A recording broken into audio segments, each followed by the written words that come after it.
বাদশাহ সাদ্দাদের জীবনীর মাঝে আমাদের প্রত্যেকটা মানুষের প্রতিচ্ছবি লুকিয়ে আছে। আজকের এই পুরো ঐতিহাসিক ঘটনাটা শোনার পর এমন অনেক কিছু বুঝতে পারবেন, উপলব্ধি করতে পারবেন, যা আপনাকে সরল সঠিক সিরাতাল মুস্তাকিমের পথে পরিচালিত করতে বাধ্য করবে ইনশাআল্লাহ। তাই আমি আপনার ভালোর জন্য এই পুরো ভিডিওটি স্কিপ না করে শেষ পর্যন্ত দেখার অনুরোধ করছি। আপনি কি জানেন, হযরত আজরাইল আলাইহিস সালাম নিজেই বলেছেন, আমাকে আল্লাহ ক্রোধ আর তীব্র হুঙ্কার দিয়ে তৈরি করেছেন। দয়ামায়াহীন একটা চরিত্র হচ্ছে আমি। কিন্তু এই আজরাইল আলাইহিস সালাম নিজেই একজন মায়ের জান কবজ করতে গিয়ে অশ্রুসিক্ত হয়েছিলেন। ঘটনার শুরু নবী সালেহ আলাইহিস সালামের সময়। সাদ্দাত যখন নবজাতক শিশু, সে তার মায়ের সাথে জাহাজে করে গভীর সমুদ্রে পাড়ি দিচ্ছিল। সাদ্দাতের বয়স তখন 2 দিন কিংবা 3 দিন হবে।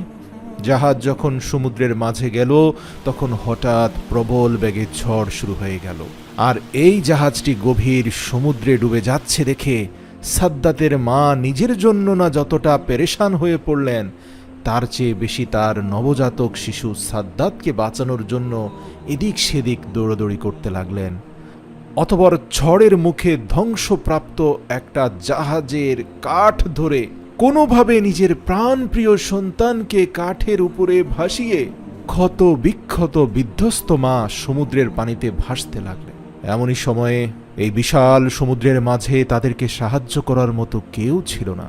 সাদ্দাদের মা রক্তাক্ত অবস্থায় নিজের দিকে না তাকিয়ে নিজের প্রাণপ্রিয় কলেজার টুকরা শিশুটির কথা ভাবতেই মায়ের চোখ দিয়ে অশ্রু বের হতে লাগলো। আপনাদের জানিয়ে রাখি, আল্লাহ তাআলা পৃথিবীর বুকে যত শ্রেষ্ঠ মানুষ বানিয়েছেন তাদের মধ্যে সবচেয়ে সুন্দর ছিলেন হযরত ইউসুফ আলাইহিস সালাম। আর পৃথিবীর বুকে যত ভয়ঙ্কর মানুষ বানিয়েছেন তাদের মধ্যে সবচেয়ে আকর্ষণীয় এবং সুন্দর চেহারার মানুষ ছিল সাদ্দাত। সাদ্দাত জন্মের পরে এত সুন্দর ছিল যে তার শরীর থেকে আলো বের হতো।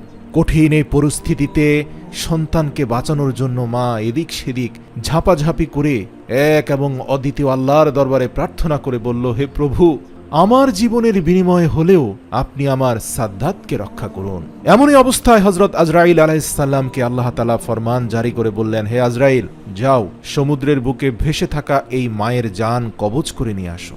বিশাল সমুদ্রের মাঝে এসে আজরাইল আলাইহিস সালাম দেখতে পেলেন এক চমৎকার ফুটফুটে আলোকিত শিশুকে মৃত্যুর সাথে যুদ্ধরত মা দুধ পান করাচ্ছেন, শিশুকে বাঁচানোর অপ্রাণ চেষ্টা করছেন। এটা দেখে আজরাইলের হৃদয় পর্যন্ত গলে গেল। যার অন্তরে কোনো দয়ামায়া নেই সেও দুঃখ পেল।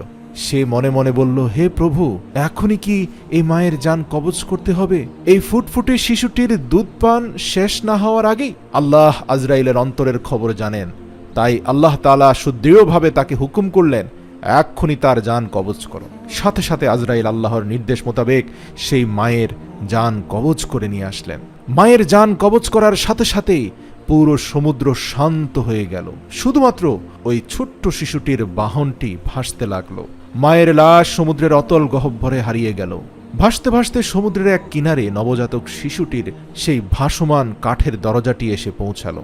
ইতিমধ্যে শিশুটির ক্ষুধা পেয়েছে বিধায় সে জোরে জোরে কান্না করতে লাগলো। জঙ্গলে ছিল বিশাল বাঘ আর বাঘিনী। আল্লাহ পাক এই বাঘ এবং বাঘিনীর অন্তরেও দয়া এবং মায়া তৈরি করে দিলেন। যে বাঘ মাংসপিণ্ড সমৃদ্ধ এই শিশুকে এক থাবা মেরে খেয়ে ফেলার কথা, সেই বাঘ এই শিশুকে সমুদ্রের পানি থেকে উদ্ধার করে তাকে আশ্রয় দিল। জঙ্গলের সুস্বাদু রসালো ফলের রস পান করালো। কয়েকদিনের মধ্যে একজন জেলে মাছ ধরার উদ্দেশ্যে ওই জঙ্গলে প্রবেশ করলেন। হঠাৎ করে তিনি দূর থেকে জঙ্গলের মধ্যখানে এক ফুটফুটে শিশুর কান্নার আওয়াজ শুনতে পেলেন। তার খুব মায়া হলো। সে বলতে লাগলো, হে আল্লাহ, কি সুন্দর দেখতে এই বাচ্চাটি। জানি না এই বাচ্চাটি কোন মায়ের বুক খালি করে এখানে এসেছে, কিন্তু আশপাশে তো কোনো মানুষকেও দেখতে পাচ্ছি না। তাছাড়া এই জায়গাটিতে একটি বাঘ এবং বাঘিনীও বসবাস করে। কাজে এই শিশুটিকে এমন অবস্থায় ফেলে রাখা কোনোভাবেই ঠিক হবে না। সেই জেলে শিশুটিকে কোলে তুলে নিয়ে তার নিজের গোত্রের কাছে চলে এলো। গোত্রের সর্দারের কাছে নিয়ে এসে শিশুটিকে সোপর্দ করল। গোত্রের সর্দার শিশুটির ফুটফুটে চেহারা এবং উজ্জ্বল দেহাবয়ব দেখে বলল, এই শিশুটি তো সাধারণ কোনো শিশু নয়, তুমি কোথা থেকে পেয়েছ? তুমি কি জানো এর বাবা মা কোথায় আছে? তোমার তো উচিত তার বাবা মায়ের কাছে শিশুকে ফিরিয়ে দেওয়া। তখন জেলে তার সর্দারকে পুরো ঘটনা খুলে বলল। সর্দার বলল, আমার এই পৃথিবীতে কোনো সন্তান নেই, হয়তো মহান প্রভু চাইছেন আমি এই ছেলেকে আমার সন্তানের মতো লালন পালন করি। সর্দারের কথায় জঙ্গলের সবাই অত্যন্ত খুশি হলো। অতঃপর সেই শিশুর দায়িত্ব নিয়ে নিল সেই গোত্রপতি। সাদ্দাদের বয়স যখন ৮-৯ বছরে উপনীত হলো, তখন গোত্রের সকল মানুষ লক্ষ্য করল সাদ্দাদ অন্য ছেলেদের মতো নয়, সে অত্যন্ত এক দুঃসাহসী কিশোরে পরিণত হচ্ছে। আর অন্যান্য বাচ্চাদের মধ্যে সে অত্যন্ত সুন্দর, বলিষ্ঠ, স্বাস্থ্যবান এবং শক্তিশালীও ছিল বটে। তার মায়াময় চেহারার দিকে একবার যে তাকাতো সেই আকৃষ্ট হতো। একদিন মাঠে খেলারত অবস্থায় কিছু সৈন্য পার্শ্ববর্তী রাস্তা দিয়ে এগিয়ে চলছে। তারা সশস্ত্র অবস্থায় ছিল, তারা ছিল তাগড়া ঘোড়ার উপরে। এটা দেখে ভয়ে বাচ্চারা সবাই পালিয়ে গেল, কিন্তু বাচ্চা সাদ্দাদ সেখানে সুদৃঢ়ভাবে দাঁড়িয়েছিল। সৈন্যদের মধ্যে একজন চিৎকার করে বলল, বন্ধু, আমি পেয়েছি, আমি পেয়েছি। দূর থেকে সাদ্দাতের বন্ধুরা বলল, বাঁচতে চাইলে চলে আয়, তারা তোকে ধরে নিয়ে যাবে। কিন্তু সাদ্দাত ঠা হয়ে দাঁড়িয়ে রইল। একটু পরে সেই সৈন্য ঘোড়ার পিঠ থেকে নেমে এসে একটা বোতল হাতে তুলে নিল এবং অন্য সৈন্যদের বলল, এবার আমি আমার চোখের জ্যোতি ফিরে পাবো, আমার অন্ধত্ব মোচন হয়ে যাবে। সাদ্দাত বুঝতে পারল এরা কোনো বিশেষ কাজে এই জঙ্গলের ভিতরে এসেছে এবং যে জিনিস খোঁজার জন্য এসেছে তা তারা পেয়ে গেছে। সাদ্দাত দূর থেকে পুরো ব্যাপারটা অবলোকন করতে লাগলো। ঘোড়া থেকে নামা সেই সেনা সদস্য অন্ধ ছিল। সে এবং তার সাথে থাকা অন্য সাওয়ারি সৈন্য দুজনে একটা বিশেষ কোটা খুঁজে পেয়েছে, যে কোটার জন্য দীর্ঘ কয়েক বছর ধরে তারা জঙ্গলের ভিতরে খোঁজ করে যাচ্ছিল। একে একে সেখানে 15 থেকে 20 জন সৈন্য এসে উপস্থিত হলো এবং তারা সকলে ঘোড়ার পিঠ থেকে নামলো। এরপরে সেই অন্ধ সৈন্যের দিকে তাকিয়ে বলল, তুমি কি সত্যি এই সুরমা চোখে ব্যবহার করতে যাচ্ছ? তুমি কি নিশ্চিত যে তোমার স্বপ্নের সাথে এই সুরমার মিল রয়েছে? যদি এই বোতলে বিষাক্ত কিছু থাকে? তখন সেই অন্ধ সৈন্য কিছুটা বিব্রতকর পরিস্থিতিতে পড়ে গেল। উপস্থিত সৈন্যদের একজন বলল, এক কাজ করো, ওই যে জঙ্গলের কোনায় একটা কিশোরকে দেখা যাচ্ছে, তুমি বরং এই সুরমাদানির সুরমা সেই কিশোরের চোখে প্রয়োগ করো। যদি সেই কিশোরের চোখ নষ্ট না হয়, কোনো ক্ষতি না হয়, তাহলে তুমি বুঝে নিবে যে এই সুরমা দিয়ে তোমার অন্ধত্ব দূর হবে। এটাই তোমার স্বপ্নে খুঁজে পাওয়া সুরমা। পুরো পরিস্থিতি সাদ্দাত নিজেও অবলোকন করছিল। সেও অবাক হচ্ছিল যে এখানে কি ঘটছে। অতঃপর সৈন্যবাহিনী তাকে ডাকলো। সাদ্দাত বীর দর্পে সেখানে এগিয়ে গেল। সৈন্যদের একজন বলল, হে কিশোর, দেখতে পেলাম তোমার বন্ধুরা সবাই ভয়ে পালিয়ে গেছো, তুমি ভয় পেলে না কেন? সাদ্দাত সুদৃঢ়ভাবে দাঁড়িয়ে বলল, আমি কাউকে ভয় পাই না। এ কথা শুনে সৈন্যরা হেসে উঠল এবং বলল, ঠিক আছে, এবার তোমার চোখে এই সুরমা প্রয়োগ করো, দেখি তো তোমার চোখটা ঠিক থাকে কিনা। সাদ্দাত কোনো কথা না বলে সুরমা দানি থেকে নিজের 2 চোখে সুরমা প্রয়োগ করল। আল্লাহু আকবার! এই সুরমা দেওয়া মাত্রই তার অন্তর চক্ষু খুলে গেল। দুনিয়ার সমস্ত বস্তুর গভীর থেকে গভীর পর্যন্ত সবকিছু তার দৃষ্টিগোচর হতে লাগলো। এমনকি জামার ভেতরে দিয়ে মানুষের শরীরের হাড়গোড় পর্যন্ত সে দেখতে লাগলো। মাটির দিকে তাকালে সে অন্তত মাটির 1 কিলোমিটার নিচে কোথায় স্বর্ণ মুদ্রা লুকানো আছে, গুপ্ত ভাণ্ডার লুকানো আছে, সব সে দেখতে পেল। সাদ্দাত বুঝতে পারল এই সুরমা কোনো সাধারণ সুরমা নয়। সে ছিল অত্যন্ত চালাক প্রকৃতির। চালাক ধূর্ত সাদ্দাত মুহূর্তের মধ্যে নিজের মতলব পাল্টে ফেলল।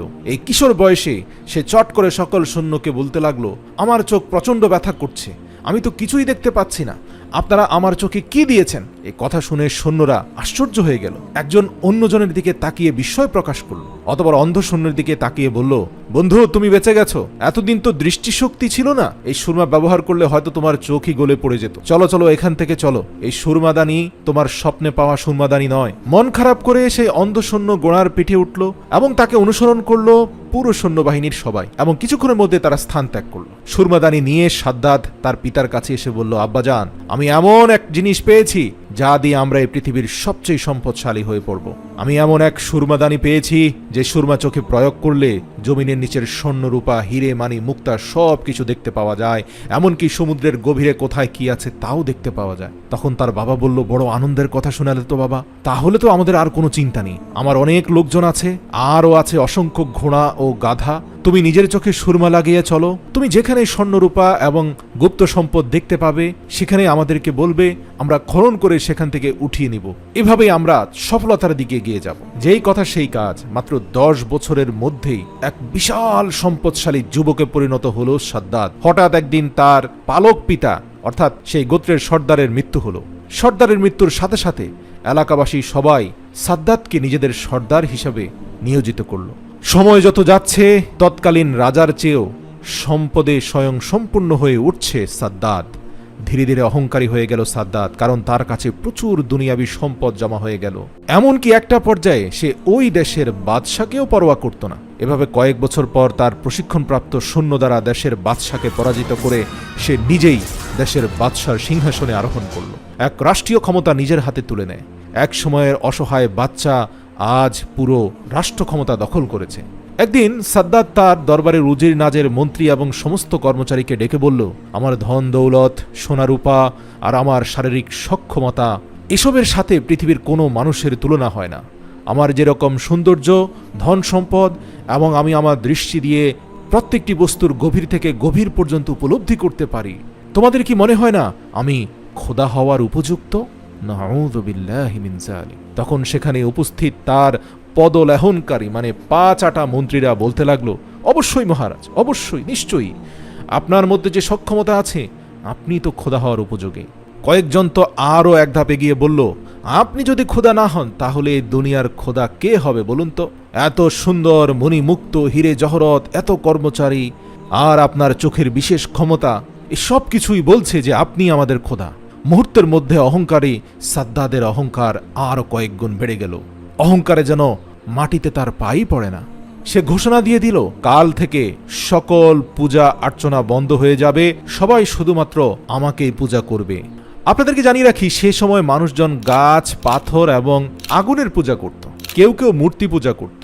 সাদ্দাদের বিশেষ ক্ষমতা বলে ঘোষণা হলো, আগামীকাল থেকে সকল ধরনের জড় বস্তুর পূজা বন্ধ করে দিয়ে শুধুমাত্র সাদ্দাতকে পূজা করতে হবে। সাদ্দাতই হচ্ছে এই পৃথিবীর একমাত্র খোদা। নাউযু বিল্লাহ। সাদ্দাদের হুকুম মতো তার সৈন্যবাহিনীর এই ফরমান পুরো দেশব্যাপী জানিয়ে দেওয়া হলো এবং যারা যারা অমান্য করলো তাদের অনেককেই মৃত্যুদণ্ড সহ কঠিন শাস্তি দেওয়া হলো। এর ফলে মাত্র কয়েক বছরের মধ্যেই পুরো বিশ্বময় এক এবং অদ্বিতীয় খোদা হিসাবে সাদ্দাতকেই সবাই পূজা করতে লাগলো। প্রিয় দর্শক, এরই মধ্যে হযরত হুদ আলাইহিস সালামের আবির্ভাব হলো এবং তিনি অন্য গোত্রের হলেও তিনি ছিলেন অত্যন্ত শক্তিশালী এক যুবক। হযরত হুদ আলাইহিস সালাম একাই 4 থেকে 500 সৈন্যের বিরুদ্ধে যুদ্ধ করতে পারতেন। তার শারীরিক সক্ষমতাই ছিল তার অলৌকিক নিদর্শন। কিন্তু তিনি অত্যন্ত মোলায়েম হৃদয়ের মানুষ ছিলেন। সারা দিন আল্লাহর ইবাদতে মশগুল থাকতেন, মানুষের সাথে কোমল আচরণ করতেন, অসহায়দের সাহায্য করতেন এবং মানুষকে মূর্তি পূজা সহ সকল প্রকার পূজা অর্চনা ছেড়ে দিয়ে এক এবং অদ্বিতীয় আল্লাহকে অনুসরণ করার, তাকে সিজদা করার পরামর্শ দিতেন। তিনি সকলকে বলতেন, আল্লাহ ব্যতীত পৃথিবীতে আর কোনো স্রষ্টা নেই, ইবাদতের উপযুক্ত তিনিই সব, তিনিই আমাদের রব। এরই মধ্যে হুদ আলাইহিস সালাম যখন জানতে পারেন বাদশাহ সাদ্দাদ পুরো বিশ্বময় নিজের কর্তৃত্ব স্থাপন করেছেন, এমনকি নিজেকে খোদা বলে দাবি করেছেন, হুদ আলাইহিস সালামের কানে এই তথ্য যাওয়ার পরে তিনি একদিন রাজ দরবারে এসে সকল প্রটোকল ভেঙে, এমনকি সাদ্দাদের রাজ দরবারের কয়েকজন প্রহরীকে বেদম পিটিয়ে রাজ দরবারের ভিতরে সরাসরি সাদ্দাদের সিংহাসনের সামনে চলে গেলেন। গিয়ে তিনি অত্যন্ত ক্রোধান্বিত হয়ে বলতে লাগলেন, সাদ্দাদ, আমি শুনতে পাচ্ছি তুমি নাকি নিজেকে খোদা দাবি করছো। এত বড় সাহস তোমাকে কে দিল? এক এবং অদ্বিতীয় আল্লাহর প্রতি আজই তুমি ঈমান আনো, আর নয়তো মহান প্রভু তোমাকে কখনোই ক্ষমা করবেন না। রাজদরবারের সবাই তো অবাক, যার বয়ে দেশের সমস্ত মানুষ, উজির নাজের মন্ত্রী, এমনকি নিজের বেগমও কথা বলতে পারে না, সেখানে একজন দরবেশ কিনা তাকে উপদেশ দিচ্ছে। কে এই ব্যক্তি? পাশে থাকা তার মন্ত্রী বলল, হুজুর, কে এই ব্যক্তি যে আপনার উপর কথা বলে? তার সাহস তো কম নয়, তাকে এক্ষুনি মৃত্যুদণ্ড দেন। সাদ্দাদ তার মন্ত্রীকে থামিয়ে দিল, কারণ সাদ্দাদের চোখে যে গভীর দৃষ্টি আছে, সে দৃষ্টি দিয়ে তিনি হুদ আলাইহিস সালামের দিকে তাকিয়ে বুঝতে পারছিলেন যে ইনি সাধারণ কোনো মানুষ নয়, তার ভেতরে অন্তত কয়েক হাজার মানুষের শক্তি বসবাস করছে। এখানে তার সাথে ঝামেলা না করে কৌশল অবলম্বন করতে হবে। তবে যাই হোক, তার প্রভুত্ব অস্বীকার করায় সাদ্দাদ অত্যন্ত ক্ষিপ্ত হয়ে উচ্চস্বরে হযরত হুদ আলাইহিস সালামকে গর্জন করে বলে উঠল, তোমার আল্লাহকে কেন মানতে যাব? কিসের জন্য আমি তোমার খোদাকে মানব?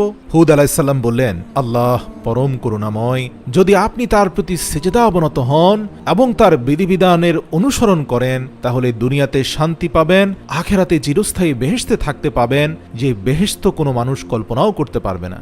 এই কথা শুনে বাদশাহ সাদ্দাদ হেসে উঠল, অহংকারের সাথে বলল, তোমার আল্লাহ কি আমার চেয়ে সুখী? তুমি কি জানো না এই পৃথিবীর সকল স্বর্ণ মুদ্রা সবই আমার চোখে দেখা দেয়? এই পৃথিবীর অধিকাংশ স্বর্ণ মুদ্রা আমার হাতে। এত কিছুর পরেও তুমি বলছো যে আমাকে তোমার আল্লাহর কাছ থেকে আরো বেশি ধন দৌলত নিতে হবে, বেহেশতে যেতে হবে। আমি কি তোমার রবের চেয়ে শ্রেষ্ঠ নই? আর তাছাড়া তোমার রবের বেহেশতে যেতে হলে দুনিয়াতে তো মৃত্যুবরণ করতে হয়। হুদ আলাইহিসসালাম বললেন, মূর্খতা ছেড়ে দিন বাদশাহ, যদি আপনি আল্লাহকে অনুসরণ করেন তাহলে আখেরাতে যে বেহেশত পাবেন সেটা এই দুনিয়ার তুলনায় অতুলনীয়। আপনার স্বর্ণ মণিমুক্তার ভাণ্ডারের চেয়েও আরও বেশি শ্রেষ্ঠ। সেখানে কোনো কিছুর অভাব নেই, যেখানে থাকবে হুর গিলমান, খাবার দাবার সহ আপনার অন্তর যা চায় তার সব কিছু। সেখানে থাকবে দুধের নহর, মধুর নহর, সবকিছু। এভাবে হযরত হুদ আলাইহিসসালাম সকল তথ্য সাদ্দাতকে দিলেন। হুদ আলাইহিসসালাম বলতে লাগলেন, এখনো সময় আছে, আপনি সরল সঠিক পথে ফিরে আসুন। সাদ্দাত হা হা করে হেসে উঠল এবং বলল, যাও, তোমার রবের চেয়েও শ্রেষ্ঠ জান্নাত আমি তোমাকে বানিয়ে দেব। তারপরও আমি তোমার আল্লাহর কাছে মাথা নত করব না। আমি তোমার আল্লাহর সাথে চ্যালেঞ্জ করছি, তার চেয়েও শ্রেষ্ঠ বেহেশত এই পৃথিবীর বুকে আমি বানাবো। তুমি বলেছ তোমার আল্লাহর বেহেশত দু চোখ যতটুকু যায় ততটুকু প্রশস্ত। আমিও পৃথিবীর বুকে এত বড় বেহেশত বানাবো যেখানে চারপাশে দু চোখ যতটুকু যায় সব নেয়ামত আর নেয়ামত থাকবে। তখন হযরত হুদ আলাইহিসসালাম বললেন, বাদশাহ সাদ্দাত, তোমার মাথা খারাপ হয়ে গেছে, না হলে এমন কথা বলতে না। আল্লাহ যা করতে পারে তা পৃথিবীর কোনো মানুষ কখনোই করতে পারবে না। অহংকারী সাদ্দাত হেসে হেসে বলল, হ্যাঁ, আমি তো কোনো সাধারণ মানুষ নই, আমি তোমার আল্লাহর চেয়েও শ্রেষ্ঠ। নাউযু বিল্লাহি মিন যালিক। এভাবে এক পর্যায়ে মূর্খ বাদশাহ হযরত হুদ আলাইহিসসালামকে অপমান করে সেই রাজদরবার থেকে তাড়িয়ে দিলেন এবং তাকে চ্যালেঞ্জ দিয়ে বললেন, কয়েকশো বছরের মধ্যে পৃথিবীর বুকে সর্বশ্রেষ্ঠ জান্নাত, যেটা আল্লাহর জান্নাতের চেয়েও শ্রেষ্ঠ হবে, এমন জান্নাত বানিয়ে তিনি হুদ আলাইহিসসালামকে দেখাবেন। দর্শক, আপনাদের জানিয়ে রাখি, এই ঘটনা হযরত নূহ আলাইহিসসালামের পূর্বের ঘটনা। তখন এক একজন মানুষের সাধারণ গড় হায়াত ছিল 1000 থেকে 1500 বছর। তাই 200-300 বছর তখন হেসে খেলেই কেটে যেত। কিছুদিন পর বাদশাহ সাদ্দাত তার সমস্ত উজির, নাজির, মন্ত্রী এবং কর্মচারীকে ডেকে বলল, আমি দুনিয়াতে বেহেশত তৈরির পরিকল্পনা নিয়েছি, সুতরাং তোমরা উপযুক্ত জায়গার সন্ধান করো। সাদ্দাতের প্রধান উপদেষ্টা দীর্ঘ 15 বছর কঠোর পরিশ্রম করে পুরো বিশ্ব ভ্রমণ করে এমন একটি স্থান নির্বাচন করল, ঐতিহাসিকদের মতে সেই স্থানটি বর্তমান তুরস্ক, ইরাক, ইরান, আর্মেনিয়া, আজারবাইজান সহ এই বিশাল অঞ্চলের 8000 মাইল চওড়া এবং 5000 মাইল প্রশস্ত এমন একটি স্থান নির্বাচন করা হলো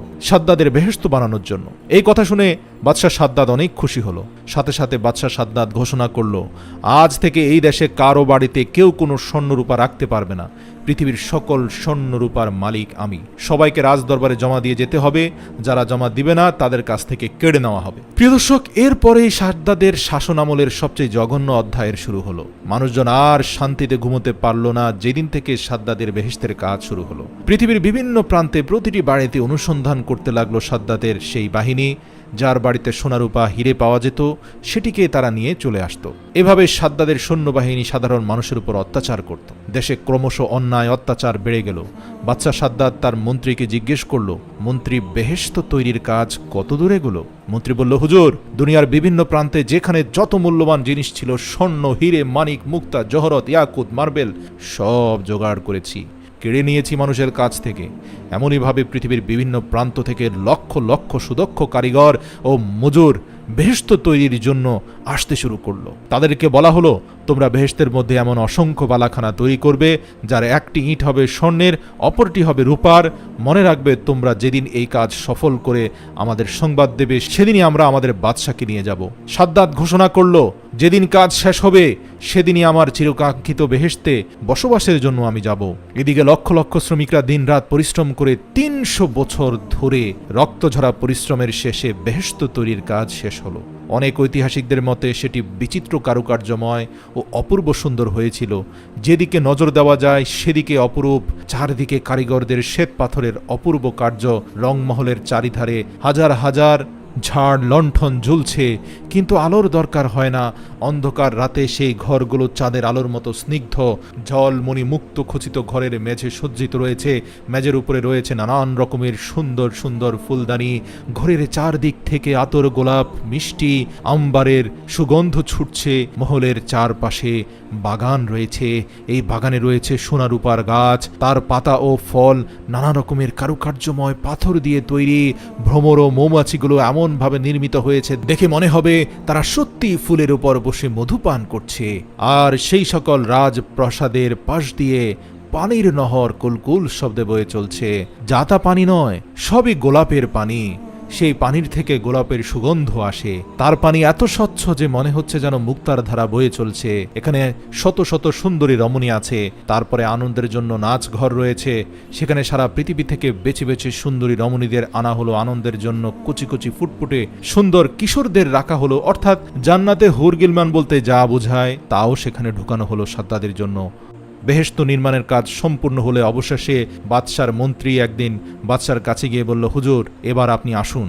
বাদশা সাদ্দাদ খুব আনন্দের সাথে বলল, বেশ, কিছুদিনের মধ্যেই আমি সেখানে প্রবেশ করব, তুমি একটি বিশাল রাজ আয়োজনের ব্যবস্থা করো। সাদ্দাদের সম্মানার্থে বেহেশতে প্রবেশের চারপাশে নির্মাণ করা হলো অসংখ্য নর্তকীদের স্টেজ, যেখানে নেচে গিয়ে সাদ্দাদকে আমন্ত্রণ জানানো হবে। সুন্দরী যুবতীদের দাঁড় করিয়ে রাখা হলো বাদশাকে অভ্যর্থনা জানানোর জন্য। মোট কথা, বাদশার আনন্দ আরাম আয়েশের জন্য যত কিছুর প্রয়োজন সবই তারা করল। বেহেশতে প্রবেশের নির্ধারিত সময় উপস্থিত সকল প্রকার প্রস্তুতি সম্পন্ন করে বাদশাহ শাহী পোশাকে সজ্জিত হয়ে তার মন্ত্রী, উজির, নাজির, কর্মচারী সমস্ত লোকজনকে নিয়ে বেহেশতে প্রবেশের জন্য এগিয়ে চলল। কিছু দূর যাওয়ার পর দূর থেকে নজরে পড়ল বেহেশতের এক অংশ এত চমকপ্রদ যে চোখ ঝলসে যেতে লাগলো। আনন্দে সাদ্দাদের ভেতরে হইচই শুরু হয়ে গেল। মনে মনে বলতে লাগলো, হ্যাঁ, এই তো সেই স্বপ্নের বেহেশত। কোথায় হুদ? হুদকে ডেকে আনো। আমি সেই এক এবং অদ্বিতীয় খোদার নবী হুদকে দেখাতে চাই যে এমন বেহেশত কি তোমার খোদা বানাতে পেরেছে। সাদ্দাদের রাজ দরবারের উজির নাজিররা নবী হুদকে আমন্ত্রণ জানালেও আল্লাহ রব্বুল আলামিন নবী হুদকে জিবরাইল আলাইহিসসালামের মাধ্যমে নিষেধ করে দিলেন যেন তিনি সেই বেহেশত উদ্বোধনে অংশগ্রহণ না করেন, কারণ আল্লাহর ভিন্ন পরিকল্পনা ছিল। আর পবিত্র কোরআনে আল্লাহ তাআলা বলেন, তারাও পরিকল্পনা করে, আল্লাহ পরিকল্পনা করেন, নিঃসন্দেহে আল্লাহ সর্বশ্রেষ্ঠ পরিকল্পনাকারী। আল্লাহু আকবার। সাদ্দাদ প্রচণ্ড আকাঙ্ক্ষা, আনন্দ, উদ্দীপনার সাথে যখন বেহেশতের দরজার কাছাকাছি এসে পড়ল, তখনই বেহেশতের দরজার সামনে হযরত হুদ আলাইহিসসালামকে সোজা হয়ে দাঁড়িয়ে থাকতে দেখলেন। চিৎকার করে বাদশা সাদ্দাদ বলল, কি হে হুদ, দেখেছো আমি কি নির্মাণ করেছি? কিন্তু হ্যাঁ, আমার বেহেশতে তোমাকে ঢুকতে দেব না। শুধু দূর থেকে এক নজর দেখেই তোমাকে এখান থেকে চলে যেতে হবে। সাদ্দাদ যতই বেহেশতের গেটের কাছাকাছি অগ্রসর হচ্ছিল, ক্রমশই সাদ্দাদ দেখতে পেল হুদ আলাইহিসসালামের দেহাবয়ব পরিবর্তিত হয়ে একটা সুন্দর ফুটফুটে চেহারার যুবক হয়ে গেল। বাদশা সাদ্দাদ চিৎকার করে বলল, কি হুদ, এখন জাদুমন্ত্র করছো? যত কিছুই করো, বেহেশত তুমি দেখতে পাবে না। এই বেহেশত শুধু আমার। যাও, তোমার প্রভুকে বলে দাও সাদ্দাদ কি বানিয়েছে। সাদ্দাদ যখন আরো কাছাকাছি চলে এলো বেহেশতের দরজার সামনে থাকা সেই অলৌকিক যুবক সাদ্দাদের কানের কাছে এসে বলল, আমি হুদও নই, কোনো যুবকও নই, কোনো জাদুমন্ত্রের বস্তু নই, আমি মালাইকাল মাউত আজরাইল। সাদ্দাদ হতভম্ব হয়ে গেল। সে বলল, আমার সাথে মশকরা করছিস? আজরাইল আলাইহিসসালাম শান্ত গলায় বললেন, আমি আজরাইল ফেরেশতা, তোমার জান কবজ করার জন্য এ বিশ্বজাহানের মালিক এক এবং অদ্বিতীয় আল্লাহ আমাকে পাঠিয়েছেন। সাদ্দাদ ক্রোধান্বিত হয়ে উঠল, চিৎকার করে বলল, সাবধান, আমার সঙ্গে তামাশা করার চেষ্টা করিস না। অতঃপর স্বর্ণ নির্মিত তরবারি কোষমুক্ত করে সাদ্দাদ নিজেই হযরত আজরাইল আলাইহিসসালামের মোকাবেলা করার চেষ্টা করল। কিন্তু কি আশ্চর্য, তলোয়ারটা বেরই করল শুধু, কিন্তু সেখান থেকে 1 ইঞ্চিও নড়তে পারল না। সেখানে পাথরের মতো থমকে রইল। ভয়ে তার সারা শরীর দিয়ে ঝরঝর করে ঘাম বের হতে লাগলো। ধীরে ধীরে সাদ্দাদ উপলব্ধি করল তার চারপাশে থাকা অসংখ্য মানুষ বাতাসের সাথে মিলিয়ে যাচ্ছে, সব শূন্য আর একাকার হয়ে যাচ্ছে। শুধু সামনের বেহেশতটা তার রূপ যৌবনের ঝলক দেখাচ্ছে। সাদ্দাদ শরীরের সর্বশেষ শক্তি দিয়ে চিৎকার করে বলল, সৈন্যগণ, শত্রুকে মোকাবেলা করো। আজরাইল ফেরেশতা অট্ট হাসিতে হেসে বলল, কোথায় তোমার সেই বিশাল সৈন্য? একটু পিছনে তাকাও, তোমার চারপাশের মতো তোমার পেছনের বিশাল সৈন্য কিন্তু হারিয়ে গেছে। সাদ্দাদ ধীরে ধীরে পেছন দিকে মাথা ঘুরিয়ে দেখল, তার পেছনে কেউ অবশিষ্ট নেই। আল্লাহু আকবার। তার সৈন্য, সামন্ত, উজির, নাজির, ক্ষমতা, দম্ভ, সম্পদ সব হারিয়ে গেছে, নিশ্চিহ্ন হয়ে গেছে। সাদ্দাত এবার কাঁপতে লাগলো ভয়ে। তারপর নত হয়ে ভীত কণ্ঠে বলল, সত্যি তুমি আজরাইল? হযরত আজরাইল আলাইহিসসালাম বললেন, হ্যাঁ, সত্যি আমি আজরাইল, কিন্তু দেরি করার মতো সময় আমার নেই। সাদ্দাদ তার বেহেশতের দরজার দিকে তাকিয়ে দেখল সেটির সৌন্দর্য আরো কয়েক গুণ বেড়ে গেছে। সে করুণ স্বরে বিনীত নয়নে আজরাইল আলাইহিসসালামের দিকে তাকিয়ে বলল, হে আজরাইল, আমাকে আমার বেহেশতের মধ্যে একটি পলকের জন্য ঢুকতে দাও। গত ৩০০ বছর ধরে আমি অধীর অপেক্ষায় আছি এই বেহেশতের মাটিতে একটি পা দেব, কিছু সময় কাটাবো, আমাকে সে সুযোগটা অন্তত দাও। আজরাইল মাথা নেড়ে জানিয়ে দিল তার পক্ষে সম্ভব নয়, আল্লাহর হুকুম পালন করতেই হবে, এখনই সাদ্দাতের জান কবজ করে নিতেই হবে। এ কথা শুনে শিশুর মতো অসহায়ভাবে হাউমাউ করে কেঁদে উঠল সাদ্দাত, মিনতি করে হাত জোড় করে আজরাইলের পায়ে পড়ল। সামান্য সময় দাও হয় আজরাইল, অনেক সাধ করে বহু বছর ধরে আমি বেহেশত তৈরি করেছি, একটু সামান্য দেখার সুযোগ করে দাও। হযরত আজরাইল আলাইহিস সালামের এই আর্তনাদ কেন যেন পরিচিত মনে হচ্ছিল, কেন যেন মনে হচ্ছিল অন্তত আরো ৭০০-৮০০ বছর পূর্বে কোনো এক সমুদ্রের মধ্যে ভাসমান এক শিশুর কান্নার শব্দের সাথে এই আর্তনাদের মিল আছে। আল্লাহু আকবার। আজরাইল অনুধাবন করতে পারল, হ্যাঁ, এই তো সেই শিশু যাকে অসহায় অবস্থায় সমুদ্রের বুকে এক কাঠখণ্ডের উপরে ভাসমান অবস্থায় রেখে তার মায়ের জান কবজ করে নিয়ে এসেছিলাম। তখন যেমন তার চেহারা দেখে আমার মায়া হচ্ছিল, আজও তার চেহারা এবং আর্তনাদ দেখে খুবই মায়া হচ্ছে। সে শুধুমাত্র বেহেশতে একবার ঢুকতে চাচ্ছে, কিন্তু আমি তো হুকুমের গোলাম, আমার হৃদয়ে কোনো আবেগ বা দয়া থাকা মানায় না। প্রিয় দর্শক, সাদ্দাতের কোমল এবং সুন্দর ফুটফুটে চেহারাকে উপেক্ষা করেও হযরত আজরাইল আলাইহিস সালাম অত্যন্ত নৃশংসভাবে কঠোর হৃদয়ে শক্ত মজবুত হাত দিয়ে টেনে ছিঁচড়ে সাদ্দাদের দেহ থেকে রূহ বের করে নিয়ে আসলেন। আল্লাহু আকবার। তারপর হঠাৎ ভয়ঙ্কর এবং ভীষণ আওয়াজ এসে সাদ্দাদের তৈরি সে ৮,০০০ কিলোমিটারের বিশাল বেহেশতকে ভেঙে চূর্ণাচূর করে দিল। শুধু পৃথিবীর জমিনে অহংকারের ফল কি হয় সেটার পদচিহ্ন রয়ে গেল।